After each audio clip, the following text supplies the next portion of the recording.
நம்ம twins rakhi lucky spoon வந்து தசீன் சாதான்றவங்க திருவண்ணாமலையிலேருந்து 19 ருபீஸ்க்கு ஆர்டர் பேஸ் பண்ணியிருக்காங்க. என்ன லக்குன்னு பார்க்கலாமா?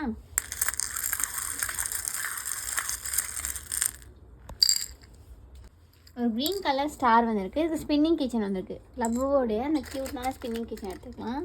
ரொம்ப க்யூட்டாக இருக்கும். நெக்ஸ்ட்டு ஒரு க்ரே கலர் பீன் வந்திருக்கு. இதுக்கு நம்ம பட்டர்ஃப்ளை கிளிப் எடுத்துக்கலாம். இந்த செட் பட்டர்ஃப்ளை கிளிப் எடுத்துக்கலாம். செம்ம க்யூட்டாக இருக்கும். நெக்ஸ்ட்டு ஒரு ப்ளூ கலர் ஃப்ளவர் வந்திருக்கு. இதுக்கு நம்ம டபுள் ஃப்ளவரில் இருக்க இந்த கிளிப் வச்சுக்கலாம். செம்ம குவாலிட்டியாக இருக்கும். நெக்ஸ்ட்டு ஒரு எல்லோ கலர் பால் வந்திருக்கு. இதுக்கு ஜெல்லி ஃபினிஷ் பிக் கிளிப், ஒரு பேஸ்டல் கலரில் ஜெல்லி ஃபினிஷ் பிக் கிளிப் செம்ம குவாலிட்டியாக இருக்கும். காம்ப்ளிமெண்ட்ரியாக இந்த க்யூட்டான குரோமி பென் வச்சுக்கலாம். நெக்ஸ்ட்டு உங்களுக்கு இந்த க்யூட்டான 3D கிளிப் ஒன்று வச்சுக்கலாம். நெக்ஸ்ட்டு இந்த லோட்டஸ் கிளிப் ஒன்று வச்சுக்கலாம். செம்ம க்யூட்டாக இருக்கும். நெக்ஸ்ட்டு காம்ப்ளிமெண்ட்டு இந்த பியூட்டிஃபுல்லான மினி கிளிப் வச்சுக்கலாம். இதெல்லாம் தசின் சாதம்க்கு வந்த 99 ருபீஸ்க்கான லக்கி ஸ்கூப். இது உங்களுக்கு வேணும் ட்ரை பண்ண ஆசைப்பட்டுனா கமெண்ட்ஸ் பண்ணுங்கள், வாட்ஸ்அப்பில் மெசேஜ் பண்ணுங்கள். தேங்க்யூ.